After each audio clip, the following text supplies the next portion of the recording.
I'm at the heart of the touristy area of Paris, and I'm glad to announce that I have secured my copy of Intermezzo by Sally Rooney, and I have even secured a signed copy.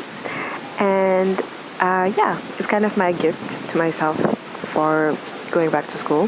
So I decided to do a bit of a reading vlog.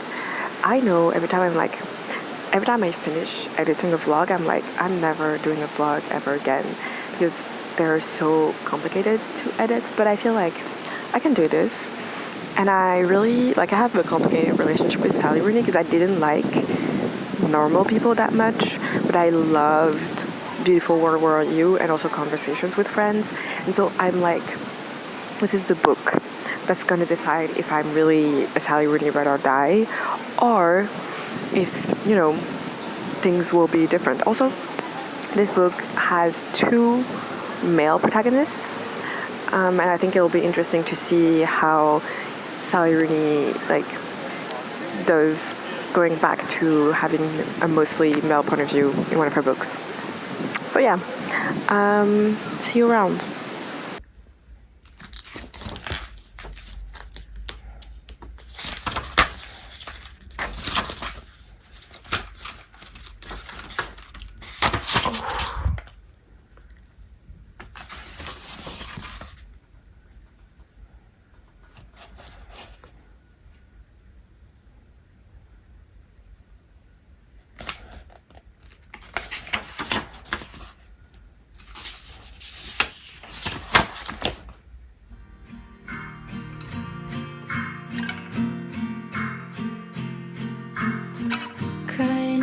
Backseat of your parents' car, you said that you don't have a curfew anymore. Okay, I just read the first 3 chapters of Intermezzo.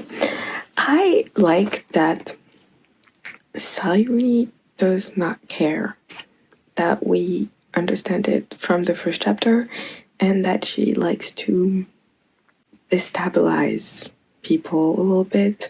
I think the first chapter is definitely, you have to get into the groove of the writing, but I find it quite emotional actually. Like, it's supposed to be, or I don't know if it's supposed to be, but people have described it as kind of maybe a little bit cold and detached, and it's a different sentence structure. It's not very traditional, but I find it very effective in conveying the state of mind of Peter. And also, I think I do find her signature things like awkward sexual encounters, funny Marxist stuff, and I think it's definitely a Sally Rooney book.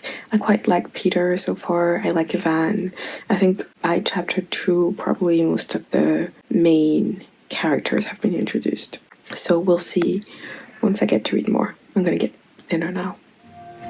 And you know that she's happy, that things will be okay, but you wonder what will happen Christmas Day. And I don't know what to tell you to make you not feel sad, so I offer my condolences to Dad.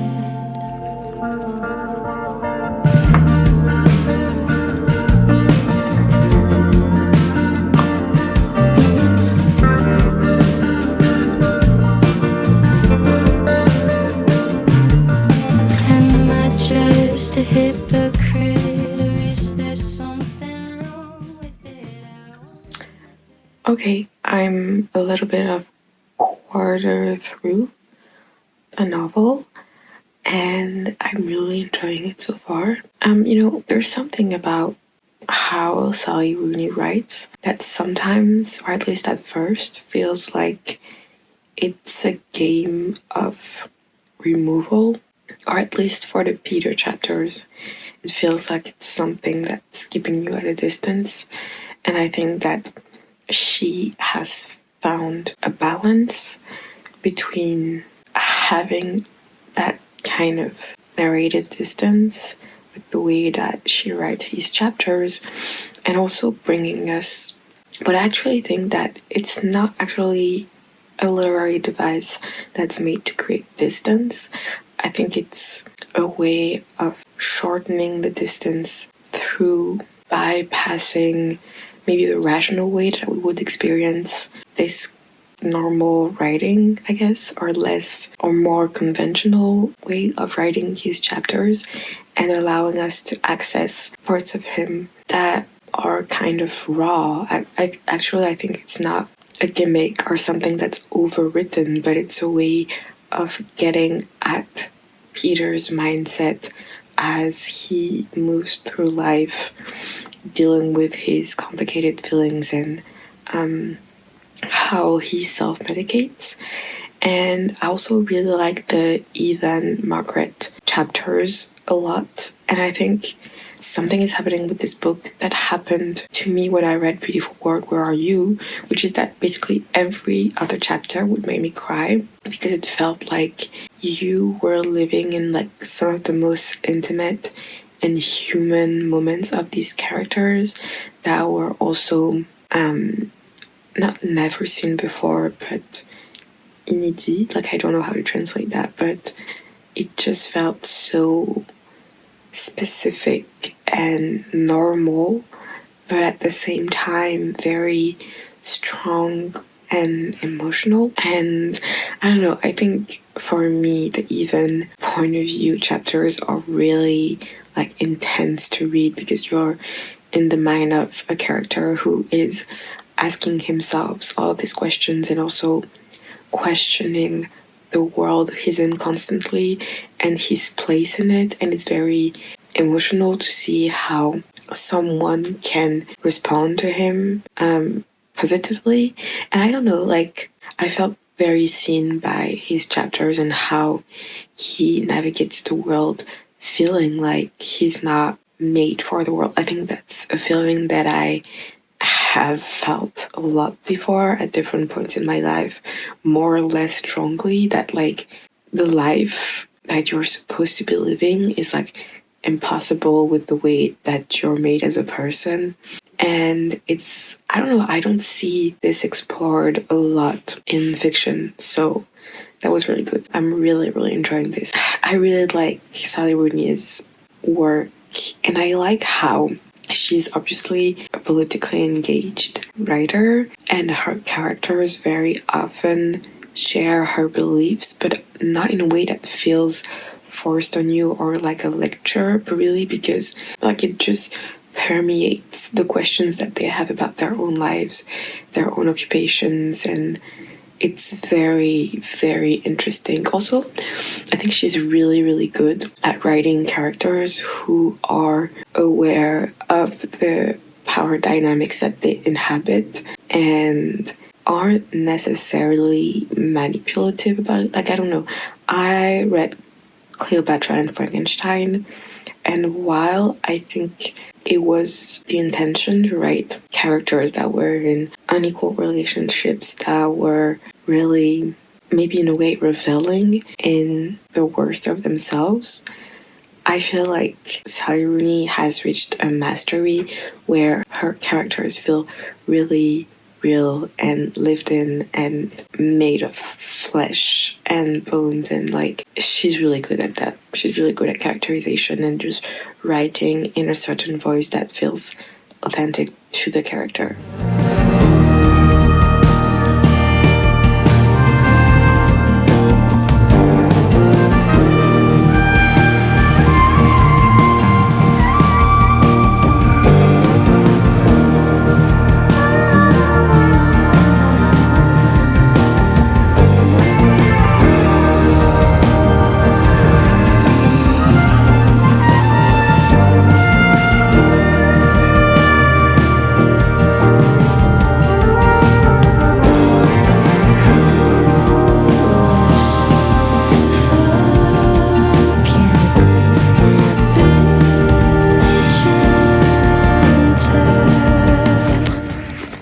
Hey, I read a lot on Saturday. I read almost like 200 pages, and I didn't feel like I wanted to talk about the experience or the book, because I felt like I was so immersed in the experience of the book, in the world of the book. And I felt like I had nothing to say that could be said in a concise enough way that could convey the feeling you get when you read the book.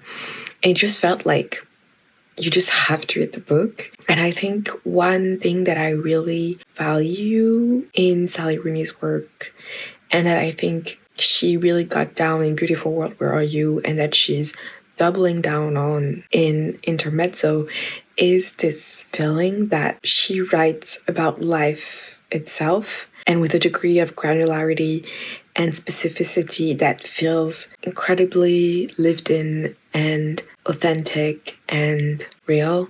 She's writing about these characters, the minutiae of their thought processes and their feelings and the complicated dynamics they live within, with such precision and empathy and like complete abandon. And yeah, that's really, really impressive. It's a really special experience, even beyond the identification that you can feel towards these characters, the frustrations you have with their shortcomings, their miscommunications. Everything feels not like it's following the beats of a novel because this needs to happen at this certain time, but because this is what the characters do. This is part of a pattern of behavior, or this is what they are, and they feel so real. I really, really appreciate that in her writing. When I was reading on Saturday, I just felt like I was enveloped in that world, and that made me want to keep living in it. And I felt like talking about it would break that spell. And I also get this feeling because I'm like very prone to nostalgia and even pre-nostalgia, and just like giving myself over to these very bittersweet feelings. When I was reading, I basically stopped reading the book for a few days because I didn't want to finish it. And it happens to me all the time. Whenever I'm really enjoying a book, I really don't want to finish it, and I want to savor the finish for a specific moment. So I was reading at work on Sunday, and then I was like, wait, I don't want to finish this book at work. I want to finish this book at home with like a glass of like a very beautiful beverage. And I don't know, I start like wanting this perfect reading experience, which I don't know what it says. Maybe it's a bit neurotic of me. I don't know. But I had this feeling on Saturday, like it feels like an experience that I want to preserve, and that feels really special. And yeah, there's something to it. I don't know what else to say. Yeah, I only have about 100 pages left. Now you're really getting into the part of the story where everything is at its most knotted up, and you just have to get through those 100 pages and hope things disentangle enough to create a satisfying ending. I don't think it's going to be a happy ending because that's not what Sally Rooney does, and she likes complicated, bittersweet everything. But I'm really hoping for a satisfying ending. This is what I really disliked about Normal People. It felt like, despite everything you went through with these characters, that they had become stagnant. I felt like Connell and Marianne once again separating in space and thinking, see you again later, felt like maybe some kind of downward spiral, a never-ending cycle of on and off again, which I wasn't a fan of. But I think controversially, I enjoyed the conversations with friends ending more. I don't know why, even if it's around this very unconventional, problematic relationship. I thought it was interesting that these characters had arrived at an ending or a solution. It felt like a knot had actually been disentangled, whereas I felt like Normal People was not moving forward. And I think that was what bothered me in it, this feeling of stuckness in time. And I think especially for the character of Marianne, I felt like she didn't get to grow as much as Connell. And I really resented that because I wouldn't say that I'm more interested in female characters, but I am very watchful of how female characters are treated in narrative.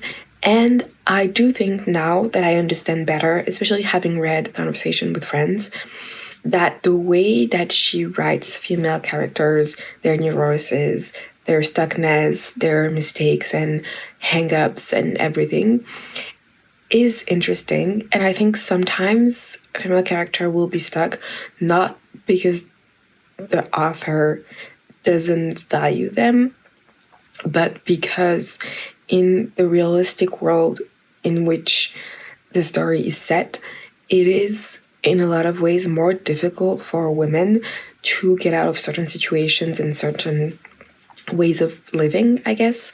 And so I have extended grace to her by that. Maybe one day I'll revisit Normal People and I will like it. And I should definitely watch the TV show. I never finished it, but I should watch it. Okay, back to reading. It's actually hilarious that Peter fainted Victorian style when he was confronted by his two love interests. That's actually so funny of him. Like, iconic.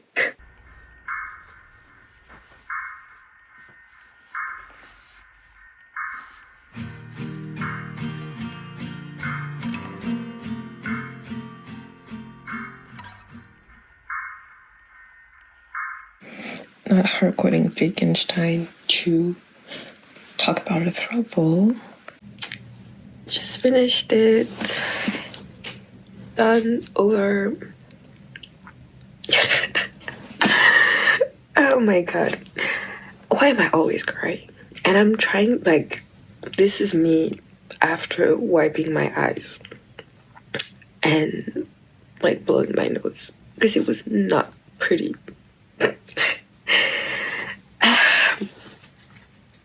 Yeah. Yeah.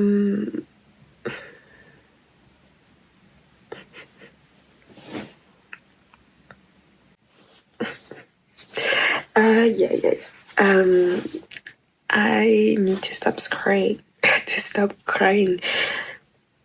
I need to stop crying long enough to be able to do this.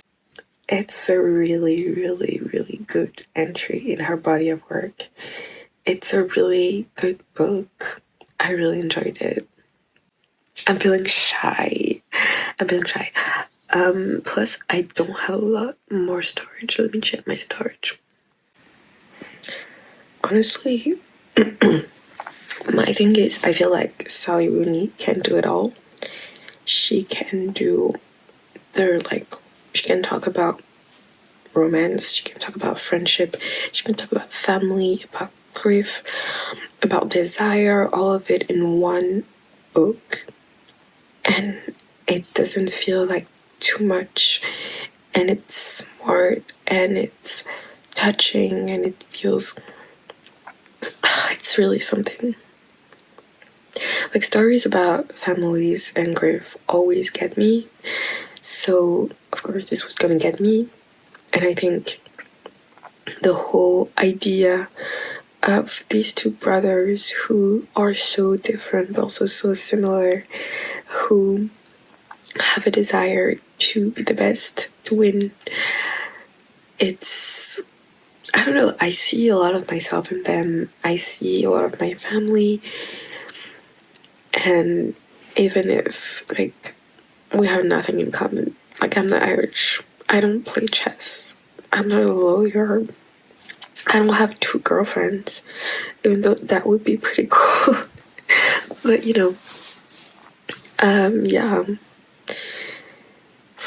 What can I even say? Like, genuinely, I'm not that smart. I only have, like, this emotional reaction to really well with written material. But yeah, it was great. Read it. And I think it leaves things open enough that it doesn't feel like wrapped with a bow, but it gives a certain satisfying sense of conclusion that you have come to the end of this character's journey with you. And it is kind of like Fleabag walking away from the camera saying bye sometimes. And yeah, it was really good. Honestly, I'm not in a mood to do any literary analysis right now. Maybe I will be tomorrow when I wake up and I'm like, you did not have one smart thing to say about this book. But yeah.